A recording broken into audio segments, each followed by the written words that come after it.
Good day, everyone. I hope you're all ready to dive into the exciting world of reader response criticism. It's a theory that values your personal experiences and interpretation. My name is Micaela Corsaga.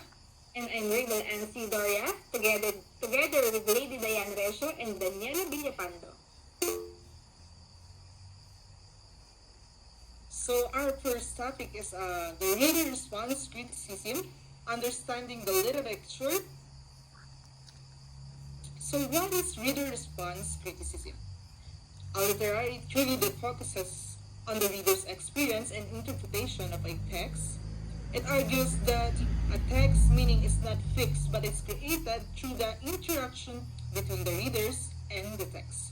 Reader response criticism is a literary theory that focuses on readers' role in creating meaning from a text. Instead of looking only at the author, instead of the structure of the text, this approach argues the meaning is shaped by the reader's personal experience, emotion, and perspective. The key ideas, active readers don't just absorb meaning, they contribute on it. And also, multiple interpretation. Every reader may interpret a text differently, and all interpretations are valid. And also, the interaction with the text, reading is a two-way process or a transaction between the reader and the word on the pages. So reader response criticism values personal engagement and makes literature more relatable. It encourages readers to connect with the text on an emotions of individual level, making theory study more dynamic and inclusive. Key features and principles of reader response criticism. Number one, the reader is central. The meaning of a text depends on the reader's interpretation. Reader response criticism places the reader at the center of the literary experience, rather than the author or the text itself. It views the reader as an active agent who collaborates with the author in creating the meaning of the text. Number two, multiple meanings. Different readers may interpret the same text in a different way. Each reader brings their own unique experience and belief and the values to the text, which shapes their interpretation. This means that different readers can and will have different interpretations of the same work.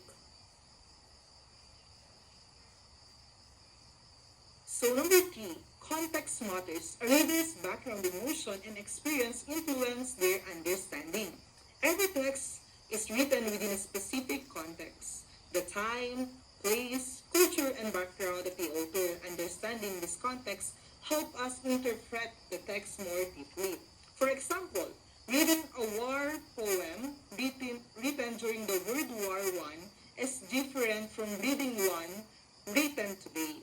Knowing the historical and social context give us the insight into the author's message, the tone, and the dance. Without context, we risk misunderstanding or oversimplifying the text. Number two, the reading is active, meaning it's constructed, not just received. So reading is not a passive activity, it's an active process where the readers engage with the text, ask questions, make connections, and draw conclusions. Each reader brings their own background, emotions, and experience to the text. That means no two readings are exactly the same. Reading is a conversation between the reader and the text. So, in the literature context, shapes meanings, and the reader helps create it by understanding the word around a text and actively engaging with it. We become better, more thoughtful as a readers. Next is the proponents. Louise Roseland, known for her transactional theory of reading. Roseland's transactional theory emphasizes that the meaning of a text is created in a transaction between the reader and the text, which with each reader bringing their own unique background knowledge, beliefs, and context to the reading act. She argued that this transaction is a unique experience where the reader and the text continuously influence each other. Rosenblatt distinguished between two kinds of reading. Number one is the efferent, meaning reading for information, and number two, aesthetic, meaning reading for enjoyment and personal experience. She believed that aesthetic really allows readers to grow in self-reflection and self-criticism. Her major works include The Literature as Exploration on 1938 and The Reader, the Text, and the Poem, a transactional theory of literary work on 1978.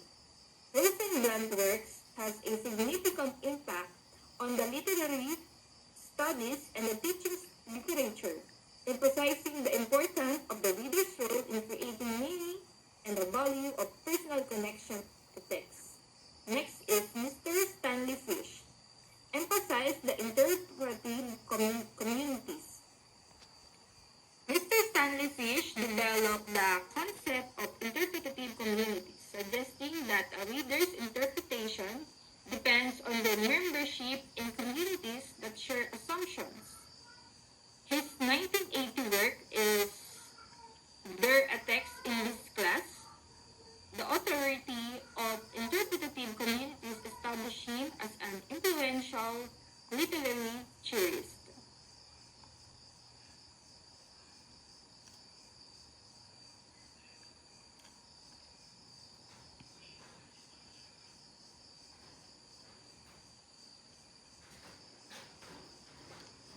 So next we have the Wolfgang Iser.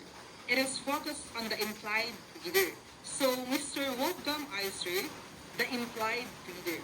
Wolfgang Iser introduced the concept of the implied reader, a hypothetical reader that the text seems to be written for this. The reader is built into the structure of the text itself. Iser believes that text leave a gaps or blanks that readers must fill using their imagination and reasoning. He focuses on the interaction between the text and the readers, rather than just the reader's personal feelings. Meaning is not something fixed in the text, but something that happens during reading. So also we have Mr. David Bleich, subjective reader responses. So David Bleich took a major subject approach.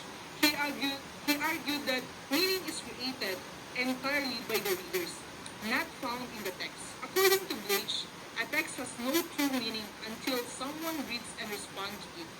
Reader response, personal, emotional, or even unconscious, are central to literary interpretation. Interpretation is not about finding meaning in the text, but about understanding how readers experience the text.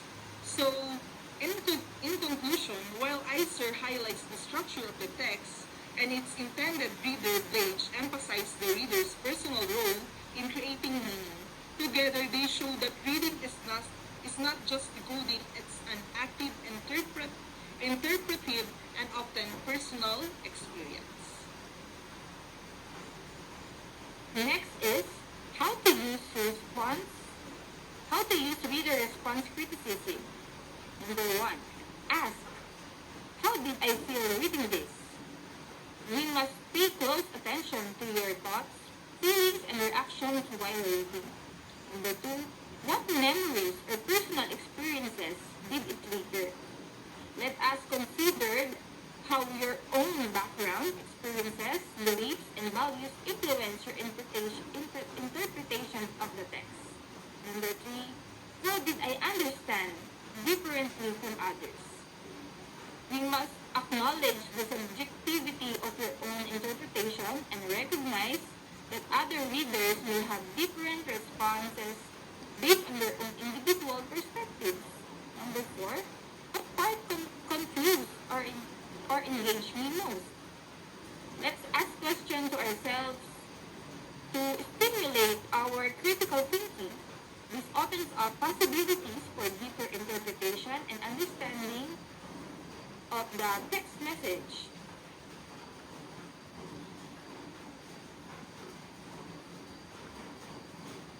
Next is example application. Literary verb, the necklace by Guy de Maupassant. Traditional interpretation, a story about vanity and honesty. Reader response perspective. One reader may feel sympathy for Madame Loisel's dreams. Another readers may feel frustrated by her choices. A student might relate to his social insecurity.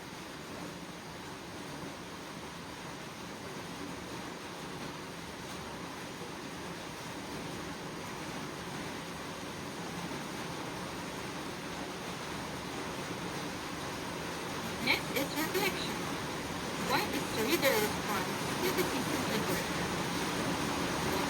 It values the reader's choice, originally and analysis.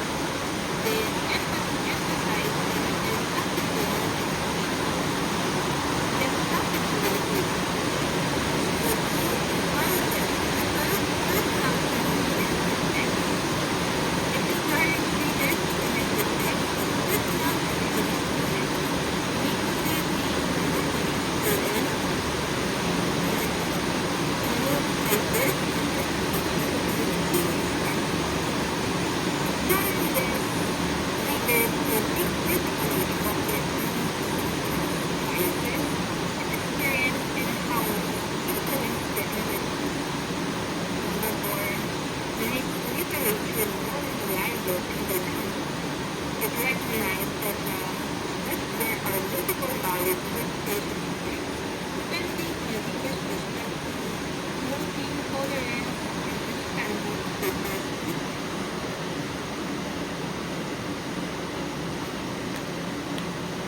Next is the conclusion.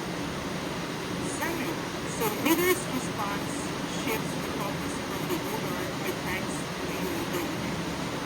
Your background and experience shape your understanding. No single correct interpretation ever made weakness valid and support. So this is why we say think before you speak and read before you think.